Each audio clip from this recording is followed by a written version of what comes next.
মালদার বামনগোলা ব্লকের নালাগোলার তিলভান্ডেশ্বর মন্দির প্রায় 500 বছরের পুরনো। কথিত রয়েছে এই মন্দিরের শিবলিঙ্গ একটু একটু করে বড় হয়, তাই শিব ভক্ত মহলে জাগ্রত শিব মন্দির হিসেবে পরিচিত এই নালাগোলার তিলভান্ডেশ্বর মন্দির। তাই প্রতিদিনই এই মন্দিরে শিব ভক্তদের আগমন ঘটে। তবে শ্রাবণ মাসের প্রথম সোমবার ভক্তদের ঢল নামে চোখে পড়ার মতো। সোমবার সকাল থেকেই ভক্তদের আনাগোনায় মুখরিত হয়ে ওঠে তিলভান্ডেশ্বর মন্দির প্রাঙ্গণ। আগত ভক্তরা দীর্ঘ লাইনে দাঁড়িয়ে বাবা ভোলেনাথের মাথায় জল ঢেলে নিজ নিজ মনস্কামনা পূরণের প্রার্থনা করেন। থেকে আসছি, আমি শিবডাঙ্গিতে আসছি জল ঢালার জন্য। প্রতি বছরই আসি। কেমন দেখছেন অবস্থা? খুব ভালো দেখছি। আর এই যে এখানে বিশেষ করে শ্রাবণ মাসে জল ঢালতে আসছেন, মানে কি মহত্ব রয়েছে বাবার?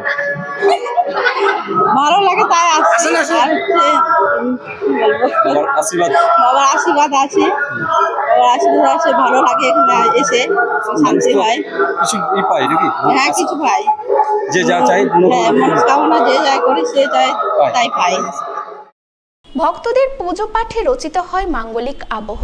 শ্রাবণ মাসের প্রথম সোমবার উপলক্ষে মেলা বসে।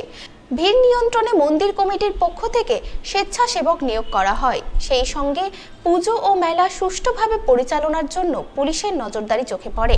সব মিলিয়ে শ্রাবণ মাসের প্রথম সোমবার দেবাদিদেব মহাদেবের পুজো পাঠকে ঘিরে কার্যত উৎসব মুখরিত হয়ে ওঠে শিবডাঙ্গি তিলভান্ডেশ্বর মন্দির প্রাঙ্গণ। পূর্বপুরুষ থেকে হয়ে আসছে আমাদের এবার শ্রাবণ মাসের অনুষ্ঠান প্রতি সোমবার হয়, মানে এছাড়াও প্রতি সোমবার বাবার পুজো হয়। শ্রাবণ মাসের আজকে প্রথম সোমবার, আজকে শুরু। আজকে থেকে আরো 4টি সপ্তাহ হবে এবং ভাদ্র মাসের পূর্ণিমায় 3 দিন ব্যাপী আমাদের অনুষ্ঠান হয়। নাম কীর্তন হবে, বাউল হবে।